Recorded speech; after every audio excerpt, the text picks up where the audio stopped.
गौ माता ने बताया कि कौन से पाप से इंसान की गरीबी की ओर इंसान खुद जाता है। गौ माता की इस अद्भुत और पवित्र कथा को जो कोई भी व्यक्ति ध्यानपूर्वक सुनता है, उसके जीवन में सभी दुख और कष्ट सदा के लिए समाप्त हो जाते हैं। फिर उसे कभी भी गरीबी की समस्याओं को भोगना नहीं पड़ता।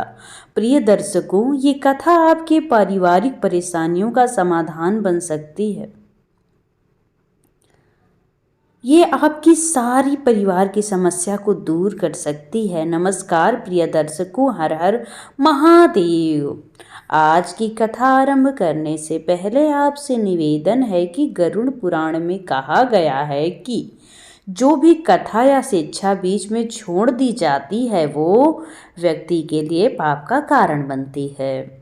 इसलिए कृपया करके कथा को अंत तक अवश्य सुने। यदि आप एक सच्चे सनातनी हैं, भगवान श्री राम के व्रत में अटूट आस्था रखते हैं या फिर उन्हें मानते हैं, तो इस वीडियो को लाइक करें, चैनल को सब्सक्राइब करें और कमेंट में जय श्री राम लिखकर अपना समर्थन दिखाएं।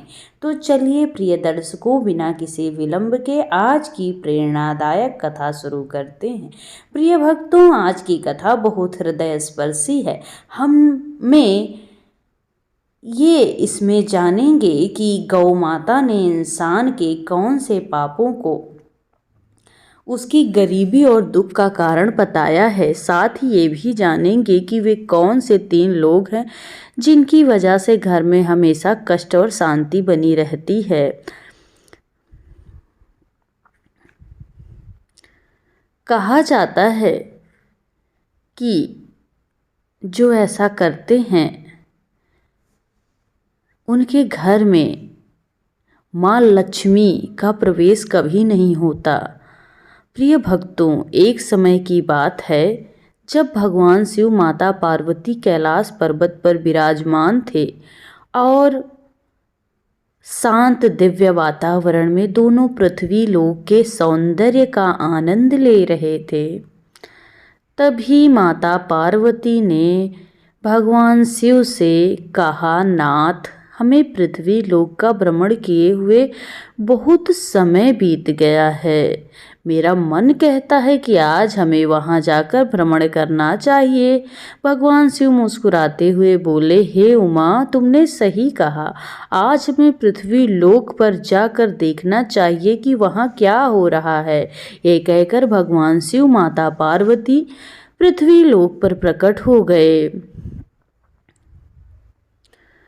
और एक सुंदर बगीचे में विशाल वृक्ष की छाया में बैठ गए। वहां चारों ओर हरी भरी घास थी। कई गायें उस घास को चर रही थी।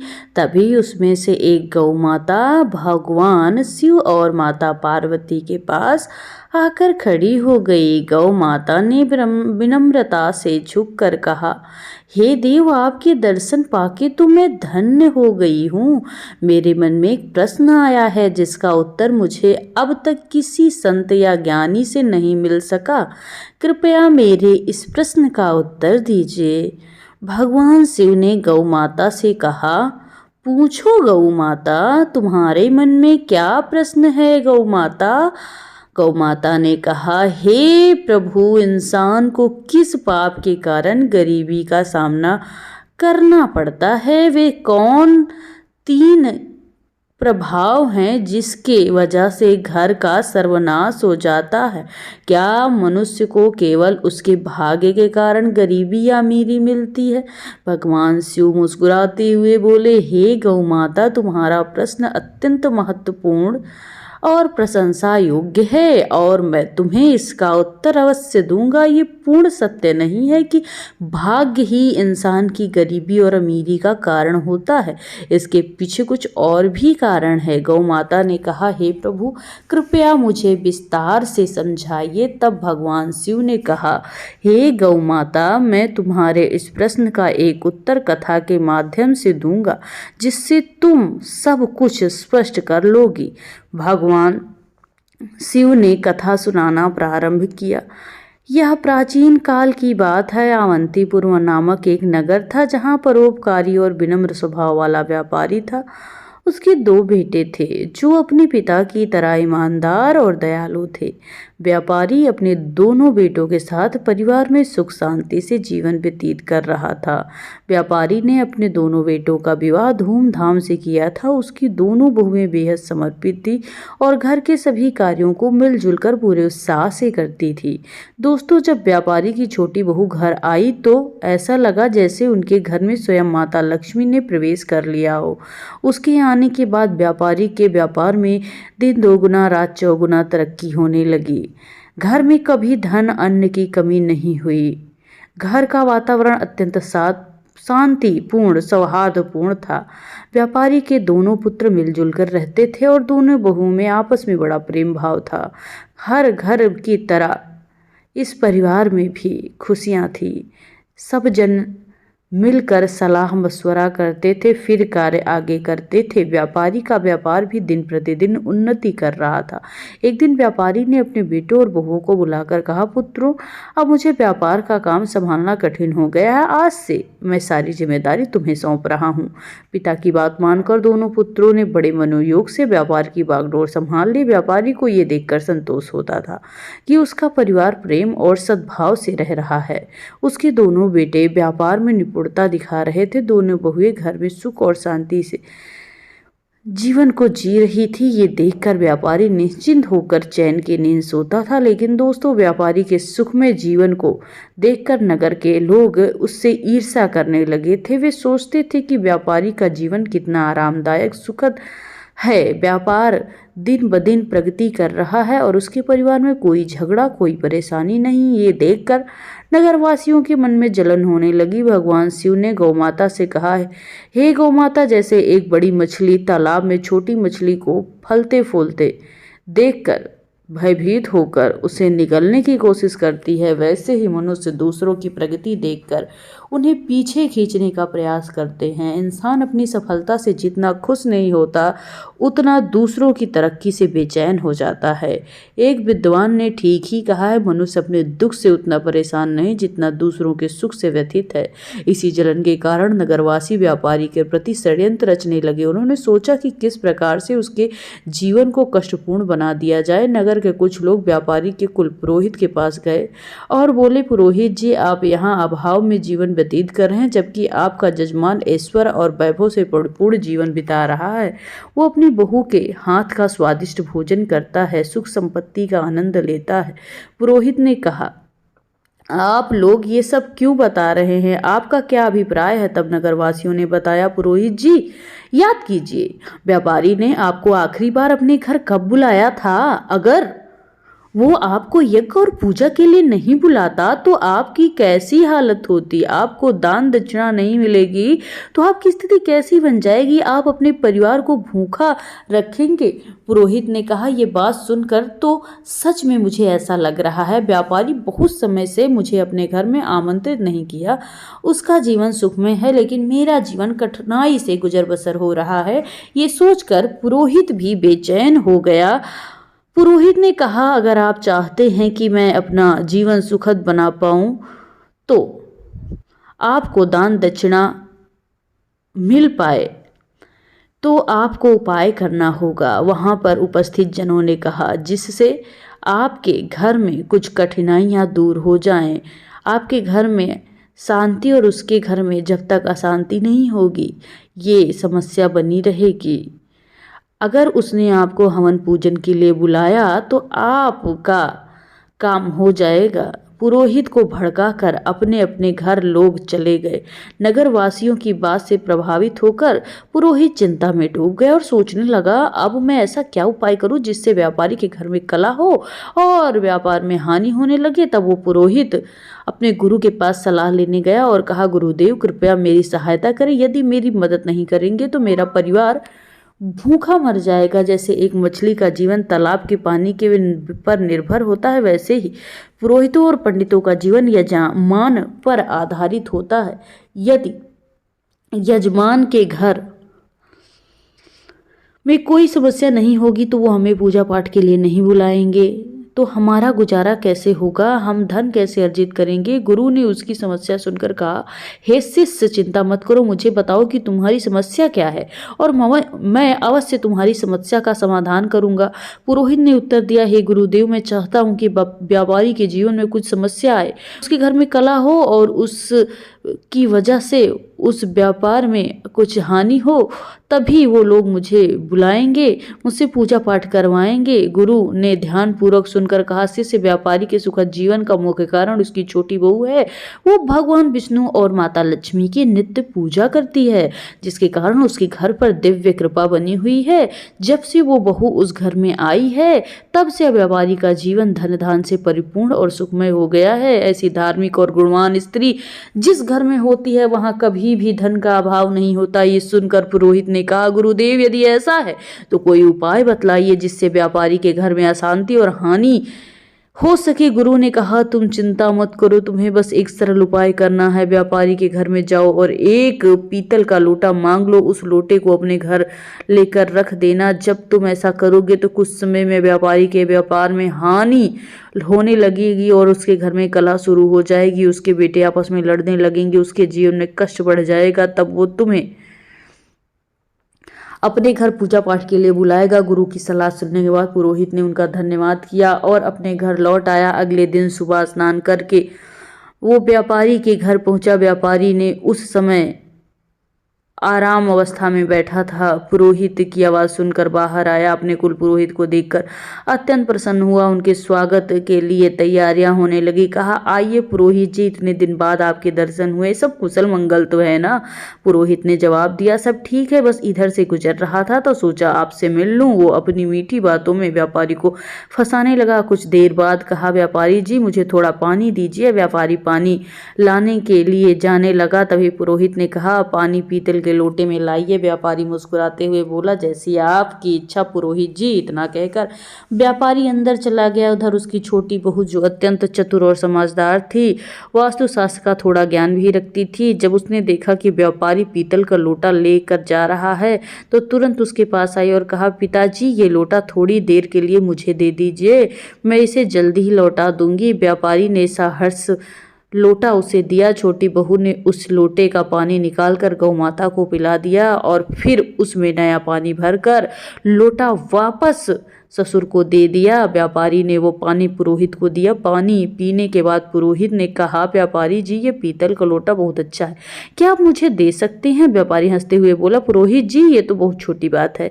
आप इसे अपने साथ ले जाइए। पुरोहित मन ही मन प्रसन्न हुआ और सोचने लगा, आज मैंने व्यापारी के सुख चैन का पर प्रहार कर दिया है, अब उसके घर की खुशियां समाप्त हो जाएंगी। पुरोहित लोटा लेकर अपने घर लौट आया और उसे कोने में रखकर सोचने लगा कि अब कुछ दिनों में व्यापारी मुझे बुलाएगा, उसके घर में कलह मचेगी और व्यापार में नुकसान होगा, तब पूजा पाठ करके उसकी दक्षिणा अच्छी प्राप्त करूंगा। इन ख्यालों में पुरोहित बड़ा प्रसन्न था और बेसब्री से इंतजार करने लगा व्यापारी कब उसे बुलाता। दिन बीतते गए। बीतते बीतते 20 दिन के बाद व्यापारी के पास कोई बुलावा न आया।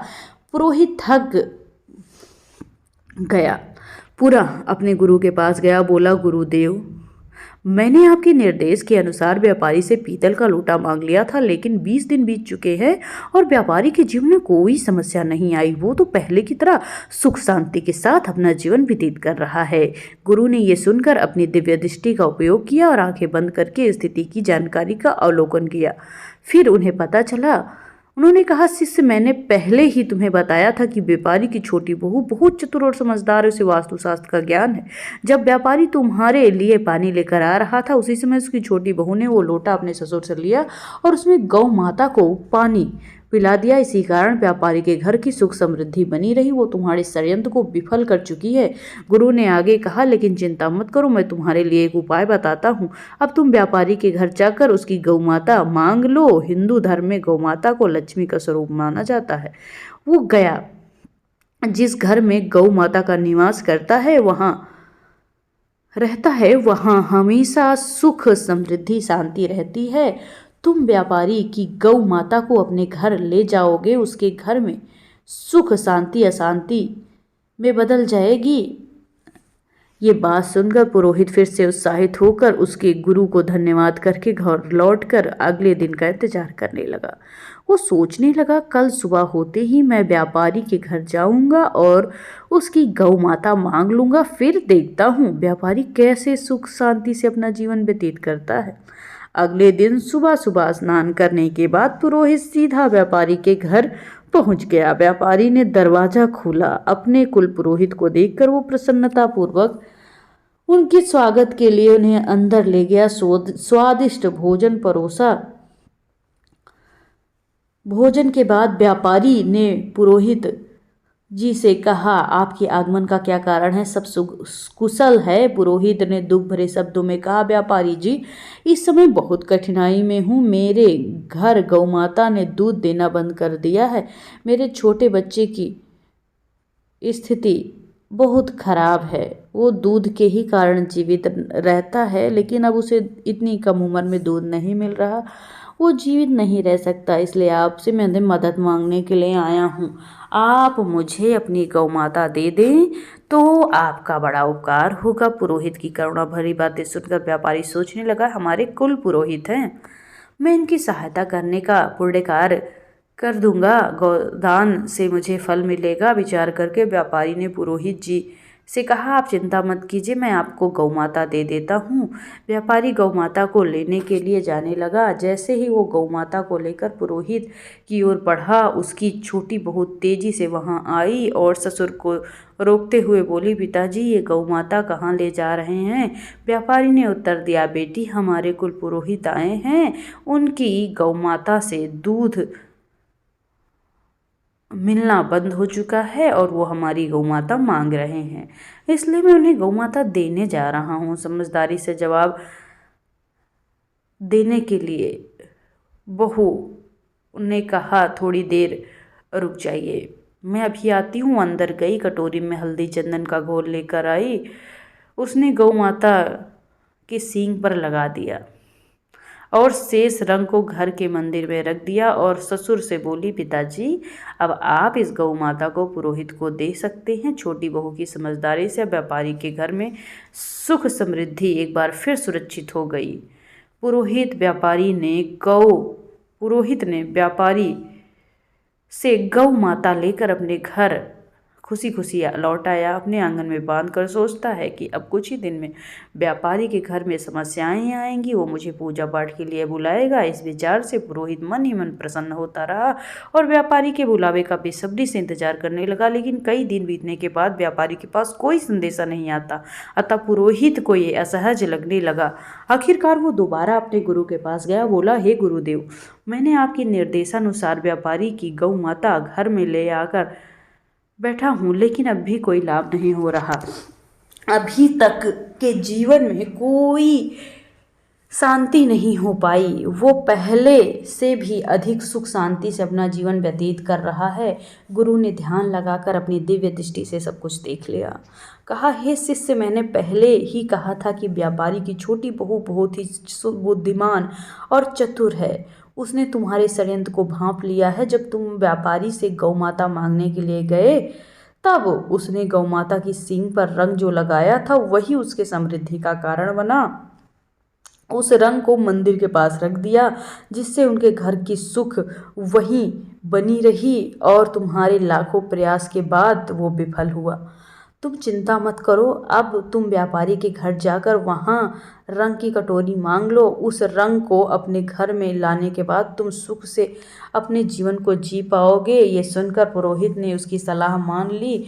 वो व्यापारी के घर पहुँचा और उसने व्यापारी के रंग से भरी कटोरी मांगी। व्यापारी उसकी बात मानकर कटोरी लेने के लिए इधर अंदर जाता है। छोटी बहू पहले से सतर्क थी। उसने उस कटोरी में रखे पुराने रंग को निकाल कर नया रंग भर दिया। जब व्यापारी कटोरी लेकर बाहर आया तो उसने वही कटोरी पुरोहित को दे दी। पुरोहित रंग की कटोरी लेकर अपने घर लौट गया और खुशी से सोचने लगा, अब तो मज़ा आ जाएगा। व्यापारी के जीवन में शीघ्र ही समस्याएं आएंगी और वो मुझे मजबूरन बुलाएगा। लेकिन महीने बीत गए, साल बीत गए, व्यापारी का जीवन पहले से अधिक सुखद और समृद्ध होता चला गया। थक हार कर पुरोहित फिर अपने गुरु के पास गया और बोला, गुरुदेव, मैंने आपके अनुसार रंग की कटोरी भी व्यापारी के घर से ले आई, लेकिन उसके जीवन में पहले से अधिक सुख शांति है। ऐसा लगता है कि मेरे सारे प्रयास व्यर्थ हो गए हैं। गुरु ने अपनी दिव्य दृष्टि से फिर सब कुछ देखा और कहा, हे शिष्य, व्यापारी की छोटी बहू अत्यंत चतुर दूरदर्शी है। उसने तुम्हारे इरादों को पहले समझ लिया था और उसने कटोरी में से वो रंग निकाल लिया था जो गौ माता को लगाया गया था। इसी कारण व्यापारी का सुख समृद्धि उसके पास बनी हुई है और छोटी बहू व्यापारी के घर में रहेगी तब तक तुम्हारी लात वहाँ नहीं लगेगी। तुम उसका कुछ नहीं बिगाड़ पाओगे। अब तुम्हें किसी भी तरह उसकी छोटी बहू को उसके घर से बाहर निकालना है, तभी व्यापारी के जीवन में कष्ट आएगा। गुरु की ये बात सुनकर पुरोहित की बात समझ में आ गई। उसने सोचा कि छोटी बहू को घर से निकालने के लिए कुछ न कुछ तो करना ही पड़ेगा और वो घर लौटकर व्यापारी के परिवार में फूट डालने लगा और छोटी बहू को बाहर निकालने की योजना बनाने लगा। अगले दिन पुरोहित चिंतित मुद्रा में व्यापारी के घर पहुंच गया। व्यापारी ने उसे इस अवस्था में देखा, पूछा, क्या बात है पुरोहित जी, आप इतना परेशान हैं, क्यों हैं?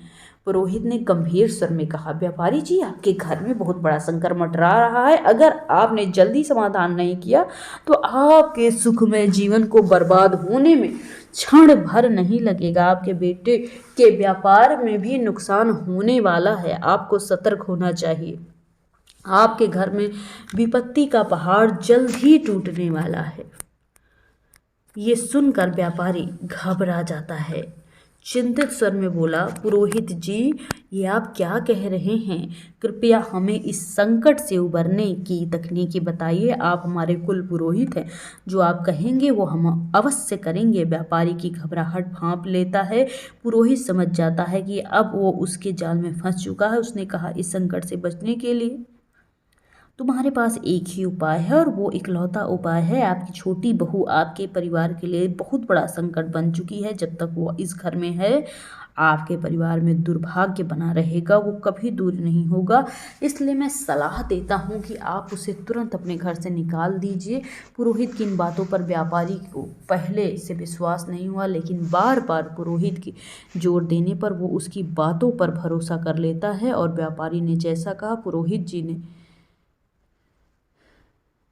तुरंत उनकी बातों की सहमति भरते हुए छोटी बहू से को निकालने के प्रबंध में दोनों लोग लग जाते हैं। छोटी बहू के पास व्यापारी पहुंचता है और उसे निकालने के प्रयत्न के लिए आगे बढ़ता है। पुरोहित ने उत्तर दिया, व्यापारी जी, समय व्यर्थ मत कीजिए, जितनी जल्दी हो सके उसे घर से निकाल दीजिए। ये कहकर पुरोहित मन ही मन प्रसन्न होता हुआ अपने घर लौट गया। व्यापारी इस स्थिति में अत्यंत उदास हो गया। सोचने लगा, मेरी छोटी बहू बहुत अच्छे स्वभाव की है। वो न केवल मेरी सेवा करती है बल्कि पूरे परिवार का ख्याल रखती है। मैं उसे कैसे घर से निकाल सकता हूँ? लेकिन फिर भी वो विचार करने लगा, यदि वह परिवार में रही तो संकट आएगा। मुझे इस कठोर निर्णय को लेना ही होगा, क्योंकि मैं अपने परिवार को किसी विपत्ति में नहीं डाल सकता। ये सोचकर व्यापारी अपनी छोटी बहू के पास गया। दुखी मन से बोला, बहू, मुझे बहुत दुख है, लेकिन तुम्हें इस घर को आज छोड़ना ही होगा। तुम्हारे कारण हमारे परिवार पर बड़ी विपत्ति आने वाली है। ससुर की बात सुनकर बहू स्तब्ध रह गई, लेकिन तुरंत समझ गई कि सब दुष्ट पुरोहित की साजिश है। नम्रता से कहा, ठीक है पिताजी, यदि आपकी यही इच्छा है तो मैं घर छोड़ देती हूँ। जब व्यापारी का छोटा बेटा ये सब देख रहा था, वो गुस्से में भरता जा रहा था। उसने अपने पिता से कहा, पिताजी, यदि मेरी पत्नी को इस घर में जगह नहीं मिल सकती तो मैं भी यहाँ नहीं रह सकता। मैं अपनी पत्नी के साथ चला जाऊँगा। छोटा बेटा और बहू छोड़कर घर शहर को चले गए। उन्होंने एक छोटे से किराए के मकान में रहना शुरू कर दिया। व्यापारी का छोटा बेटा अत्यंत मेहनती और ईमानदार था। कुछ समय बाद उसने शहर में अपना छोटा सा व्यापार शुरू किया। उसने लगन से, ईमानदारी से मेहनत की। तेजी से उसका व्यापार धीरे धीरे संपन्न होता गया और उसने शहर में अपना खुद का घर खरीद लिया। इधर व्यापारी का घर पुरोहित की चालों के कारण बर्बादी के कगार में आ गया। घर में हर दिन झगड़े कला होने लगे। व्यापारी का बड़ा बेटा, जो पहले व्यापार में मन लगाता था, बुरी संगति में फंस गया। वो बेवजह धन उड़ा रहा था और दिन रात आवारागर्दी करता था। पुरोहित पाठ के बहाने व्यापारी से लगातार धन लूटता रहा। धीरे धीरे व्यापारी की सारी जमा पूंजी व्यापार की तरह बर्बाद होती गई। स्थिति ये आ गई कि खाने पीने का अभाव हो गया। नगरवासी व्यापारी की दुर्दशा देखकर हंसते, ताने मारते, उसकी दशा का मजाक उड़ाया जाता। ये सब देखकर व्यापारी को आत्मग्लानि होने लगी। उसने सोचा, मेरी जिंदगी अब किसी काम की नहीं रही। आत्महत्या के अलावा मेरे पास कोई चारा ना बचा। यही विचार करते हुए वो नदी की ओर रास्ते में आगे बढ़ा। भेंट उसी दौरान एक तेजस्वी संत से हुई। संत के मुख पर दिव्य तेज, माथे पर चंदन का टीका, उनके लंबे केस और अद्वितीय दृश्य को देखकर व्यापारी ने उन्हें प्रणाम किया और उदास होकर आगे बढ़ने लगा। संत ने कहा, पुत्र ठहरो, तुम्हें इतनी चिंता क्या सता रही है? क्या बात है? व्यापारी ने रुककर संत के समक्ष अपना पूरा हाल सुनाया। उसकी बातें सुनकर संत ने तुरंत स्थिति को समझ लिया। संत बोले, तुम्हारे जीवन में जो परेशानियां हैं उसी दिन शुरू हुई थी जब तुमने अपनी छोटी बहू को घर से बाहर निकाला। संत महात्मा ने व्यापारी से कहा, हे पुत्र, तुम्हारे घर में यह संकट उसी दिन से शुरू हुआ। तुमने अपनी छोटी बहू को घर से निकाल दिया। वो साक्षात लक्ष्मी स्वरूपा थी। उसने भगवान के प्रति बड़ी इस निष्ठा और नित्य पूजा के कारण तुम्हारे घर को सुख समृद्धि से भर दिया था। संत की ये बात सुनकर व्यापारी को अपने भूल का एहसास हुआ। वो तुरंत शहर गया, अपने छोटे पुत्र के घर पहुंचा, अपनी बहू के समक्ष हाथ जोड़कर क्षमा मांगते हुए बोला, मुझे माफ़ कर दो बहू, मैंने उस दुष्ट पुरोहित की बातों में आकर तुम्हें घर से निकाल दिया। लेकिन सच्चाई ये है कि तुम हमारे परिवार की लक्ष्मी हो। जब तक तुम घर में थी सुख समृद्धि शांति थी। तुम्हारे घर से जाने के बाद समस्त कलेश शुरू हो गया। घर में दुखों का पहाड़ टूट पड़ा। हमारा व्यापार पूरी तरह ठप हो चुका है। ससुर की बात सुनकर छोटी बहू ने विनम्रता से कहा, पिताजी आप चिंता ना करें, मैं तुरंत घर लौटती हूँ। ये घर भी मेरा है, वो घर भी मेरा है। मैं पहले समझ चुकी थी कि पुरोहित ने हमें बाहर निकालने के लिए षड्यंत्र रचा है। फिर वो ससुर और अपने पति के साथ घर खुशी खुशी लौट गई। मित्रों, इस संसार में कई लोग होते हैं जो दूसरों की खुशियों से जलते हैं और उन्हें बर्बाद करने का प्रयास करते हैं। लेकिन ये निर्भर करता है कि हम किसकी बातों पर भरोसा करते हैं, कैसा निर्णय लेते हैं। यदि हम गलत लोगों की बातों में आकर अपने ही परिवार को तोड़ेंगे तो निश्चित रूप से हमारा घर बर्बाद हो जाएगा, हमारी स्थिति दयनीय हो जाएगी। छोटी बहू के घर लौटने के बाद कुछ ही दिन में व्यापारी का व्यापार फिर से चलने लगा। उसका परिवार एक बार फिर सुख शांति से भर गया। घर में खुशियां लौट आई और व्यापारी ने समझ लिया कि उसने ये निर्णय सही लिया। परिवार की नींव को मजबूत रखने के लिए भगवान शिव ने गौ माता से कहा, हे गौ माता, तुम्हें एक महत्वपूर्ण बात बताने जा रहा हूँ, ध्यानपूर्वक सुनो। जिस घर में 3 प्रकार के लोगों की बात मानी जाती है उस घर का नाश सुनिश्चित हो जाता है। गौ माता ने पूछा, हे प्रभु, 3 कौन से वो लोग हैं? भगवान शिव ने कहा, पहला, जिस घर में अहंकारी दुष्ट स्वभाव वाले व्यक्ति की बात सुनी जाती है वहाँ निश्चित रूप से विनाश होता है। दूसरा, जिस घर में लालची और कुटिल अनैतिक आचरण वाली स्त्री का प्रभाव होता है वहाँ धन कभी नहीं टिकता और सदैव दरिद्रता रहती है। माता लक्ष्मी ऐसे घर में प्रवेश नहीं करती। तीसरा, जिस घर में बाहरी व्यक्तियों की बातों को अधिक महत्व दिया जाता है, उनके कहे अनुसार चला जाता है, वो घर बर्बाद हो जाता है। भगवान शिव ने आगे कहा कि हे गौ माता, तुम्हारा दूसरा प्रश्न है कि मनुष्य किस पाप के कारण गरीब या अमीर होता है। तो सुनो, गीता में भगवान श्री कृष्ण ने कहा है कि मनुष्य को कभी भी अपने विवेक, परिश्रम, बुद्धि और उद्यम का संदेह नहीं करना चाहिए। उसे सदैव सत्य और धर्म के मार्ग पर चलते हुए निरंतर कर्म करना चाहिए। जो व्यक्ति अपने आप पर संदेह करता है, वो असत्य का साथ देता है, वो कभी भी सफलता प्राप्त नहीं कर सकता। गरीबी और अमीरी जीवन की जो धुरियां हैं, मनुष्य निरंतर प्रयास करता है, अपने कर्मों पर विश्वास रखता है, वो निश्चित रूप से गरीबी के दलदल से बाहर निकल जाता है। गौ माता ने ये सुनकर कहा, हे प्रभु, आपके मुख से ये कथा सुनकर मैं धन्य हो गई। प्रिय भक्तों, ये कथा हमें सिखाती है कि सच्चाई, ईमानदारी और विवेक का अनुसरण करना ही जीवन की सच्ची सफलता का मार्ग है। इस कथा के बारे में आपकी क्या राय है? कृपया करके अपने बहुमूल्य टिप्पणियां हमें कमेंट बॉक्स में लिख कर, आशा है कि ये कथा आपको आध्यात्मिकता की प्रेरणा दे रही होगी। प्रिय दर्शकों, आगे की कथा में आपको एक अनमोल संदेश मिलेगा जो आपके जीवन की नई दिशा को प्रदान करेगा। यह कहानी पति पत्नी के पवित्र रिश्ते की गहराई और उसकी महत्ता को समझाने का प्रयास करेगी। पति पत्नी का रिश्ता संसार के सबसे अनमोल और महत्वपूर्ण बंधनों में से एक है। ये सिर्फ दो व्यक्तियों का संबंध नहीं, बल्कि ये विश्वास, प्रेम, जिम्मेदारी का अटूट संगम है। ये रिश्ता तभी मजबूत होता है जब दोनों एक दूसरे के साथ निभाएं, हर परिस्थिति में एक दूसरे के साथ खड़े रहें। लेकिन अगर इस रिश्ते में दूरियां आ जाएं, तो यह केवल दुख और पछतावे को लेकर आता है। आज हम एक ऐसी कथा सुनाने जा रहे हैं जो पति पत्नी के रिश्ते की एक नई दृष्टि को समझाने का अवसर प्रदान करेगी। ये उन कहानियों में से एक है जो स्त्री पुरुषों के लिए एक संदेश है, जो अपने जीवन साथी के महत्व को अनदेखा करते हैं या उनके साथ रिश्ते में लापरवाही बरतते हैं।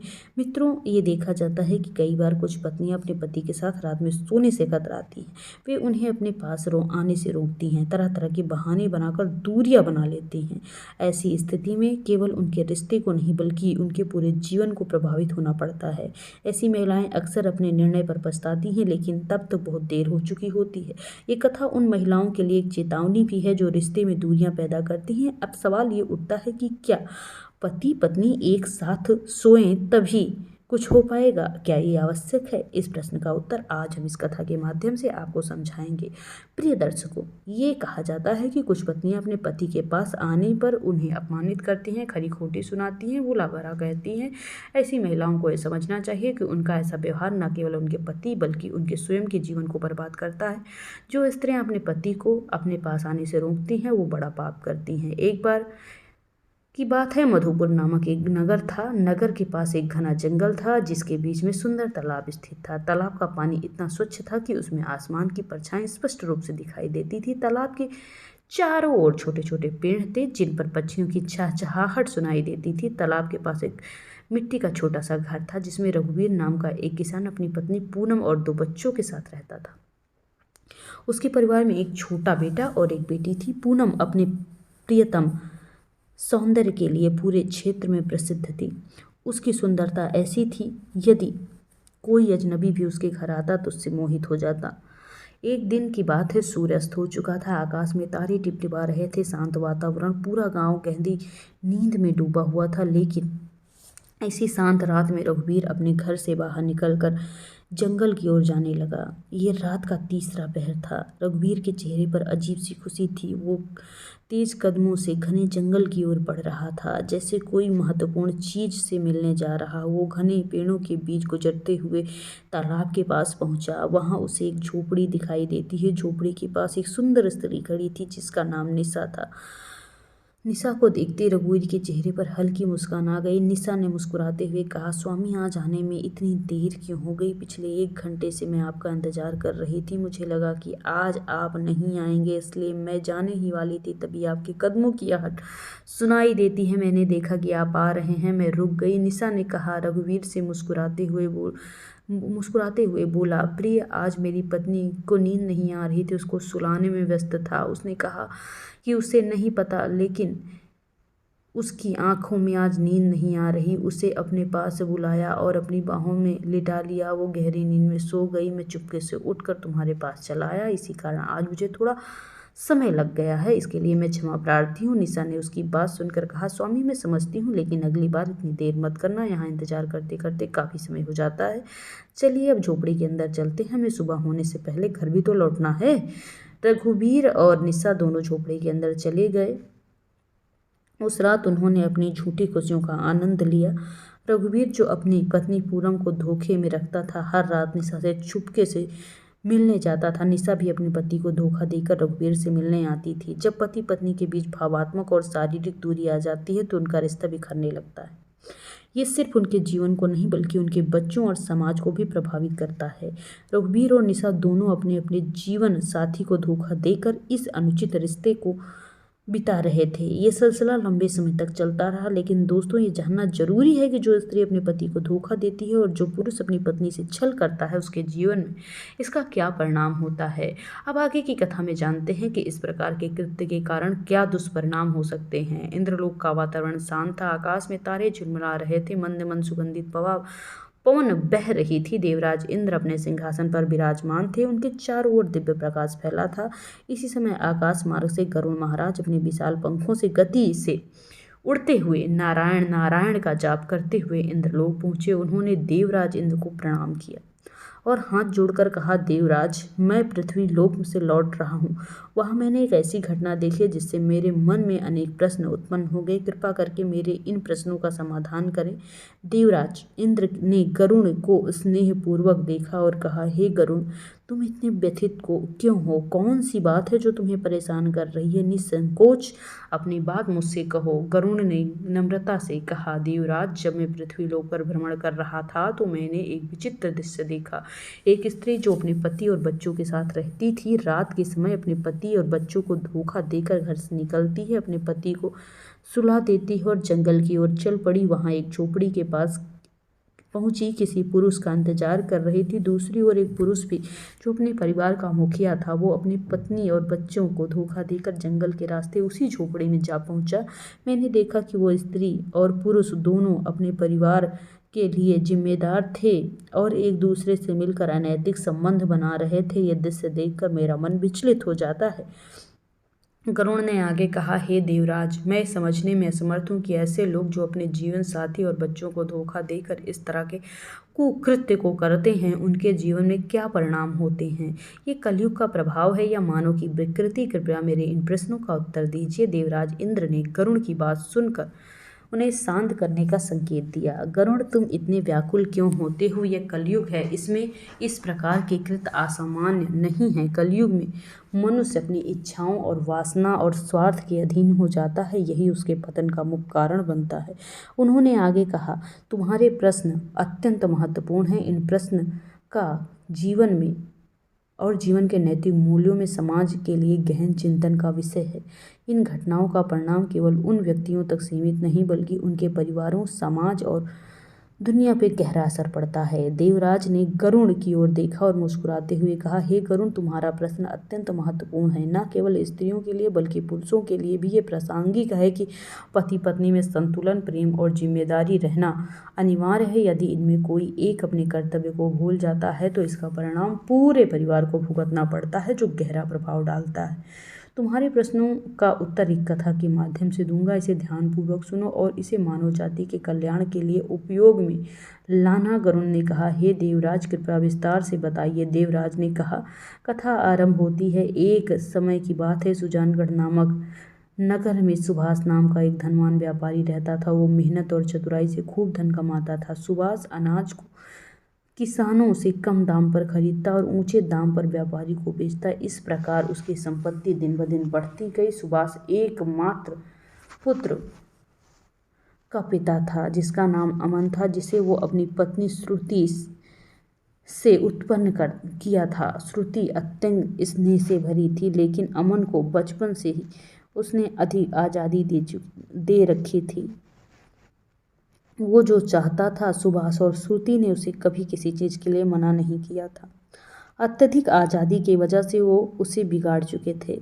अमन के साथ भी यही हुआ। वो बुरी संगत में पड़ गया, जुआ खेलने के नशे में बेश्याओं के पास जाने लगा और धीरे धीरे अपने पिता की पूरी संपत्ति को बर्बाद करना शुरू कर दिया। गरुड़ ने पूछा, देवराज, अमन ने ऐसा क्यों किया? क्या उसके माता पिता ने उसे रोकने का प्रयास नहीं किया? देवराज इंद्र ने उत्तर दिया, गरुड़, सुभाष और श्रुति ने अमन को समझाने की कोशिश की, लेकिन जब कोई व्यक्ति बुरी संगत में पड़ जाता है तो उसे सही रास्ते पे लाना बहुत कठिन होता है। अमन ने माता पिता की बातों को अनसुना कर दिया और अपनी माँ को झूठा बोलकर धन मांगना शुरू कर दिया। जुए में हार जाता, बेश्याओं और नशे की लत से उसकी इच्छाओं के गुलाम बनता जाता। आदतें उसकी बिगड़ती गई। वो अपने पिता की संपत्ति को न सिर्फ बर्बाद करता बल्कि अपने स्वास्थ्य और चरित्र को भी खोता जा रहा था। देवराज इंद्र ने आगे कहा, ये कथा उन माता पिता के लिए एक चेतावनी भी है जो बच्चों का अनुशासन में नहीं रखते। अत्यधिक झूठ और बुरी संगत किसी भी व्यक्ति को बर्बादी की ओर ले जाते हैं। गरुड़ ने कहा, देवराज, ये कथा अत्यंत शिक्षाप्रद है, कृपया इसे विस्तार पूर्वक सुनो। देवराज इंद्र ने कहा, सुनो गरुड़, जब सुभाष को पता चला कि उसका पुत्र अमन नशा और वेश्यावृत्ति में लिप्त है तो वो बहुत दुखी हुआ। सोचा कि यदि अमन की आदतों को रोका नहीं गया तो वो अपनी मेहनत से अर्जित सारी संपत्ति बर्बाद कर देगा। इस समस्या का समाधान खोजते हुए सुभाष ने मन ही मन विचार किया कि वो अमन का विवाह करवा देगा तो शायद वो अपनी बुरी आदतों को छोड़ दे। घर में उसकी पत्नी आएगी तो वो अपना ध्यान परिवार पर केंद्रित करेगा और वेश्याओं के पास जाना बंद कर देगा। इस बात को सोचकर सुभाष ने धनवान सेठ की सुंदर गुणवान निर्मला नामक पुत्री से विवाह करा दिया। निर्मला न केवल रूपवती थी बल्कि गुणों से नेक स्वभाव के कारण क्षेत्र में प्रशंसा पाती थी। कुछ समय बाद अमन और निर्मला का जब विवाह हो गया तो विवाह के बाद अमन का व्यवहार बदलने लगा। निर्मला की सुंदरता और उसके गुणों ने अमन के जीवन पर गहराई से प्रभावित किया। उसने वेश्याओं के पास जाना पूरी तरह छोड़ दिया। अब वो घर पर ही रहने लगा। कुछ समय तक सब कुछ सही चलता रहा। निर्मला ने अपनी इच्छाओं और अच्छाइयों की वजह से अमन को सुधारने की हर कोशिश की, हर संभव प्रयास किया, लेकिन समय कभी किसी के लिए नहीं रुकता। अमन के माता पिता वृद्ध हो गए और एक दिन वृद्धावस्था के कारण उन्होंने संसार को त्याग कर दिया। उनके जाने के बाद अमन पर कोई मार्गदर्शन करने वाला नहीं बचा। निर्मला के साथ रहते अमन ने वेश्याओं का साथ तो छोड़ दिया, लेकिन जुए की लत अब भी उसके जीवन में बनी थी। लत धीरे धीरे उसे बर्बादी की ओर ले जा रही थी। कुछ समय के बाद अमन ने अपने पिता के वर्षों की मेहनत की अर्जित सारी संपत्ति जुए में लुटा दी। उसके पास ना धन था और ना खाने को। वो पूरे तरह से बर्बादी के रास्ते पे आ चुका था। उसके पास कोई हुनर भी नहीं था। वो कंगाल हो चुका था। एक दिन निर्मला ने उससे कहा, स्वामी, अब हमारे पास खाने तक की संपत्ति नहीं बची है। कृपा करके कोई नौकरी खोजिए ताकि हम अपना गुजारा कर सकें। कहते हैं कि ज्ञान और कौशल इंसान की असली पहचान होता है। अगर कोई व्यक्ति राजा के पास नौकरी मांगने जाता है तो राजा सबसे पहले यही पूछता है कि उस व्यक्ति के पास क्या हुनर है, क्या योग्यताएं हैं। अगर उसके पास कोई कौशल नहीं है तो वो उसे वहाँ से खाली हाथ लौटा देता है। अमन के पास कोई कौशल नहीं था। उसने अपना सारा समय, सारी ऊर्जा गंदी आदतों, गलत नशों में बिता रहा था। अब वह अपने परिवार के लिए भोजन तक जुटाने में असमर्थ था। अमन के जीवन में ये सबसे कठिन समय था। उसके पास एक बेटा और एक बेटी थी। विवाह योग्य हो चुके थे, लेकिन उनके लिए धन जुटाने के लिए कोई साधन नहीं था। घर की हालत धीरे धीरे बद से बदतर होती जा रही थी। खाने तक के लिए वो मोहताज हो गए थे। अमन की ये स्थिति उसे निरंतर पछतावे और निराशा में ढकेलती जा रही थी। एक दिन अमन अपनी पत्नी निर्मला के पास गया और अपनी इच्छाओं की पूर्ति के लिए एक बात कहने लगा, लेकिन निर्मला ने उसे शांत और गंभीर स्वर में कहा, स्वामी, जीवन का सबसे बड़ा सुख केवल काम वासना नहीं होता। असली सुख दूसरों की मदद करने और एक सच्चा नेक जीवन जीने में भी होती है। जो लोगों को अपनी वासनाओं और लालसा में अंधे हो जाते हैं, अंततः बर्बाद हो जाते हैं। यदि तुम्हारे साथ भी ऐसा हुआ है तो निर्मला ने आगे कहा, स्वामी, अब मैं तुम्हें 3 बड़ी गलतियों के बारे में बताना चाहती हूँ जो लोग अनजाने में ये कर बैठते हैं, बाद में जीवन भर पछताते हैं। इन्हें ध्यान से सुनो और समझो। पहली गलती, शिक्षा और कौशल की उपेक्षा। निर्मला ने कहा, सबसे बड़ी गलती ये होती है कि लोग अपने जीवन के शुरुआती दिनों में शिक्षा और कौशल को महत्व नहीं देते और ऐसे लोग अपने करियर और जीवन में अनगिनत कठिनाई का सामना करने लग जाते हैं। अगर तुमने अपनी इच्छा अपनी जवानी में दबाकर कौशल पर ध्यान दिया होता, अच्छी शिक्षा ली होती, तो आज हालात ये नहीं होते। गलती तुम्हारे जीवन यही गलती है जो जीवन भर तुम्हें परेशान करेगी। दूसरी गलती, काम को टालना। निर्मला ने कहा, ये दूसरी बड़ी गलती है।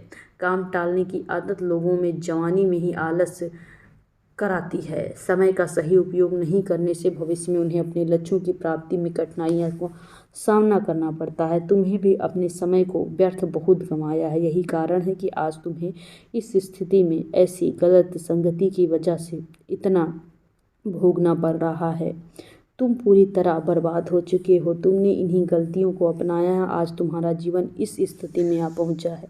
निर्मला की बातें सुनकर अमन गहराई में सोचने लगा, पर मजबूर होकर अपनी इच्छाओं और गलतियों का एहसास उसे जैसे होता है वो पछताने के अलावा कुछ नहीं कर पाता। ये कथा हमें सिखाती है कि जीवन में दिशा बहुत ज़रूरी है और सही दिशा बहुत ज़रूरी है।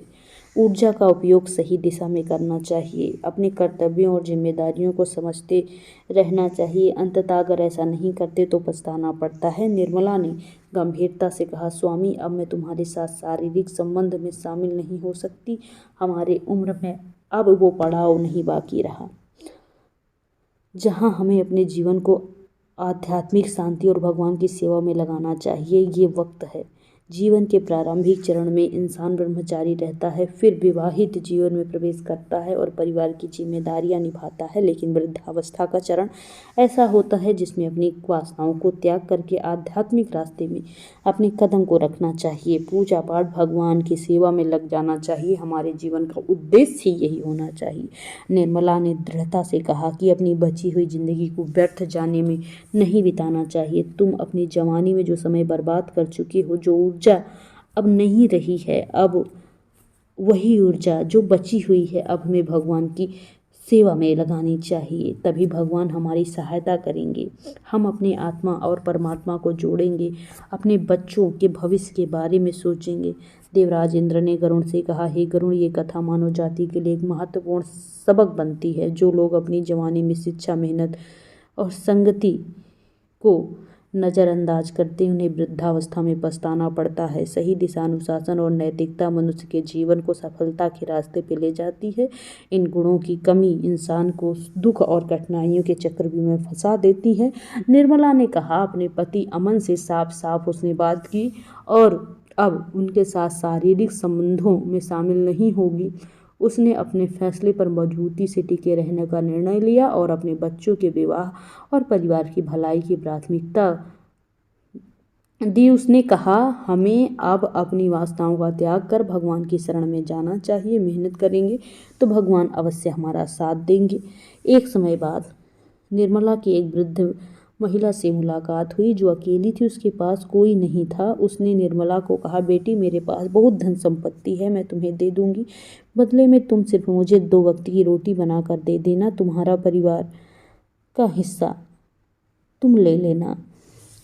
वृद्धा का प्रस्ताव निर्मला ने स्वीकार लिया। वृद्धा के धन और सहयोग से वो अपने दोनों बच्चों का विवाह कर देती है। धीरे धीरे घर में खुशहाली लौट आती है। परिवार सुख शांति से बीतने लगता है। लेकिन अमन का स्वभाव फिर से बदलने लगा। निर्मला के साथ दूरी ने उसे गलत रास्ते में ढकेल दिया। निर्मला ने अपने जीवन में आध्यात्मिकता को प्राथमिकता देते हुए अमन के साथ शारीरिक संबंध बनाने से इनकार कर दिया। लेकिन अमन अपनी इच्छाओं को नियंत्रित नहीं कर सका। वो अपनी वासनाओं से पीड़ित होकर धीरे धीरे एक अन्य स्त्री के प्रभाव में आ गया। वो स्त्री रात्रि में अपने पास बुलाती थी। अमन अपनी पत्नी और बच्चों को सुलाकर रात के अंधेरे में उस स्त्री के पास जाने लगा। वो झूठ और धोखे के रास्ते पर चल पड़ा। प्रिय मित्रों, इस कथा से यह शिक्षा मिलती है कि किसी भी रिश्ते को संतुलन बनाए रखने के लिए आवश्यक है कि जिस प्रकार निर्मला ने एकदम से अमन का साथ छोड़ दिया, वो पूरी तरह से सही नहीं थी। पति को सुधारने के लिए धैर्य और समझदारी और प्रेम की आवश्यकता होती है। जो महिलाएं पति का अचानक त्याग कर देती हैं, वे अनजाने में उन्हें गलत रास्ते पर ले जाती हैं। ये एक ऐसा निर्णय है जो परिवार को बर्बाद कर देता है। हर स्त्री को इन 3 बातों को हमेशा ध्यान में रखना चाहिए ताकि उनका परिवार, उनके पति सही दिशा में चलते रहें। पहली बात, साथ सोने का महत्व। स्त्रियों को चाहिए कि वो अपने पति के साथ सोने का त्याग एकाएक ना करें। एक साथ सोना केवल शारीरिक निकटता का प्रतीक नहीं बल्कि पति पत्नी के बीच प्रेम और विश्वास, भावात्मक जुड़ाव का भी प्रतीक है। जब ये दूरी बढ़ती है तो पति अन्य स्त्रियों की ओर आकर्षित होता है। दूसरी बात, धैर्य और समझदारी। किसी भी रिश्ते के सुधार के समझदारी के लिए आवश्यक नहीं है। अचानक से कठोर निर्णय लेना रिश्ते को कमजोर कर देता है। सही मार्गदर्शन और सामर्थ्य से पति को बेहतर बनाया जा सकता है, बेहतर राह पर लाया जा सकता है। तीसरी बात, पारिवारिक जिम्मेदारी। हर स्त्री को अपने परिवार की जिम्मेदारी को प्राथमिकता देनी चाहिए। रिश्तों में संतुलन बनाए रखना चाहिए, अपनी भूमिका को निभाना चाहिए, परिवार को खुशहाल और एकजुट रखते रहना चाहिए। पति पत्नी का जीवन रिश्ता रूपी गाड़ी के 2 पहिए हैं जो समान हैं। यदि एक पहिया पटरी से उतर गया तो चलना कठिन हो जाएगा। इसलिए रिश्ते में साम सहयोग बनाए रखना चाहिए। एक सुखी जीवन की कुंजी। इसलिए स्त्रियों को चाहिए कि वो अपने रिश्ते की गरिमा बनाए रखें, इसे मजबूत बनाए रखें। पहली बात, पति को इच्छाओं का सम्मान करना चाहिए। काम क्रीड़ा पत्नी के रिश्ते का एक स्वाभाविक महत्वपूर्ण हिस्सा है। यदि कोई स्त्री अपने पति की भावनाओं और इच्छाओं को पूरी तरह अनदेखा कर देती है और दूरी बनाती है तो पति पराई स्त्रियों की ओर आकर्षित हो जाता है। लेकिन जो स्त्रियां अपने पति की भावनाओं का सम्मान करती हैं, धैर्य और समझदारी से उन्हें सही रास्ते पर लाती हैं, परिवार और समाज दोनों के लिए आदर्श बन जाती हैं, पति को सही दिशा दिखाती हैं, उनका मार्गदर्शन करती हैं, ऐसी स्त्री नैतिक दायित्व और दूसरी बात पति को सही रास्ते पर लाने का प्रयास करती हैं। ऐसी स्त्रियां बुरी आदत और वासना में फंसे हुए व्यक्ति को सुधारने का प्रयास करती हैं। उनके जीवन में सुख समृद्धि रहती है। अच्छे संगत में लाना, धार्मिक चर्चा सुनाना, मंदिर, आध्यात्मिक स्थानों पर ले जाना, ऐसे उपाय से किसी भी व्यक्ति को सुधारा जा सकता है। स्त्री को अपने पति की कमजोरी को समझते हुए धैर्यपूर्वक से सही दिशा में ले जाने का प्रयास करना चाहिए, लेकिन ये प्रयास तभी सफल होता है जब इसमें संयम, समझदारी, तीसरी बात परिवार की भलाई को प्राथमिकता दें। पति पत्नी दोनों को यह समझना चाहिए कि उनका रिश्ता केवल व्यक्तिगत संतोष तक सीमित नहीं बल्कि ये पूरे परिवार की नींव है। यदि कोई भी अपने कर्तव्यों का नजरअंदाज करता है तो इसका परिणाम पूरे परिवार को भुगतना पड़ेगा। भक्ति करना पर्याप्त नहीं, परिवार की देखभाल और पति को सही मार्ग पर रखना भी उतना ही महत्वपूर्ण है। देवराज इंद्र ने कहा, जो पुरुष पराई स्त्री के साथ अनैतिक संबंध बनाता है वो अमन था। उसकी पत्नी निर्मला ने उसके साथ शारीरिक संबंध पूरी तरह से समाप्त कर दिए थे। इस तरह दूरी बढ़ गई थी। अमन को अपनी पत्नी के प्रति उदासीन भावना की वजह से वो पराई स्त्रियों के जाल में फंसता गया। यही उसकी बर्बादी का कारण बना। मित्रों, ये कथा सिखाती है कि किसी भी स्त्री को अपने पति को अचानक त्याग नहीं करना चाहिए। अपने पति को सही मार्ग पर लाने के लिए धैर्य, समझ और प्रेम का सहारा लेना चाहिए। ऐसा करने वाली स्त्रियां न केवल अपने परिवार को बचाती हैं बल्कि समाज में आदर्श बन जाती हैं। गरुण ने ये कथा सुनने के बाद प्रसन्नता से कहा, हे देवराज, मेरे प्रश्न के सही समाधान को आपने दे दिया है। अब मैं इस ज्ञान को पृथ्वी लोक में जाकर मानव जाति के कल्याण के लिए उपयोग करूंगा।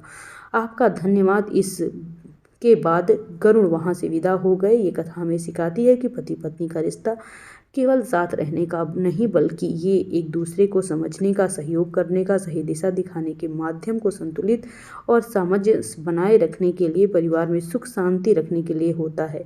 3 महत्वपूर्ण बातें। भावात्मक और शारीरिक जुड़ाव बनाए रखने से स्त्रियों को चाहिए कि अपने पति के साथ भावात्मक और शारीरिक निकटता बनाए रखें। यदि वे अपने पति से दूरी बनाती हैं तो पति गलत राह में जाने के लिए उत्सुक होता है। अपने पति को धीरे धीरे सुधारने का प्रयास करें, उसे पूरी तरह से त्याग देने की गलती ना करें। रिश्ते में समझ, धैर्य का महत्व। पति पत्नी का रिश्ता अपनी आपसी समझ और धैर्य पर आधारित होता है। यदि पति किसी बुरी आदत में फंसा है तो संयम और सही मार्गदर्शन से सुधारने की कोशिश करें। उसे अनदेखा करना या पूरी तरह त्याग देना उचित समाधान नहीं है। परिवार की भलाई प्राथमिकता बना लेनी चाहिए। किसी भी परिस्थिति में परिवार की भलाई सबसे महत्वपूर्ण होनी चाहिए। पति पत्नी दोनों एक दूसरे का सहयोग करने चाहिए और अपने बच्चों के लिए आदर्श बनना चाहिए। यदि परिवार टूटता है तो इसका असर न केवल उनके बच्चों बल्कि पूरे समाज पर पड़ता है। प्रिय भक्तों, इस कथा के बारे में आपकी क्या राय है? कृपया करके अपने अमूल्य राय कमेंट बॉक्स में जरूर दीजिए। हमें उम्मीद है कि ये कथा आपको प्रेरणादायक लगी होगी और आपके जीवन में नई सोच और दिशा के लिए प्रेरित करेगी। अगर ये कथा आपको अच्छी लगी है तो वीडियो को लाइक करें और ऐसी ज्ञानवर्धक संदेश से अधिक लोगों को पहुंचाने की कोशिश करें। इसे अपने मित्रों, परिवारों में साझा करें। साथ ही कमेंट सेक्शन में जय श्री कृष्ण लिखकर श्रद्धा से इस वीडियो के अंत तक देखने के लिए आपका तहे दिल से धन्यवाद। जय श्री राम।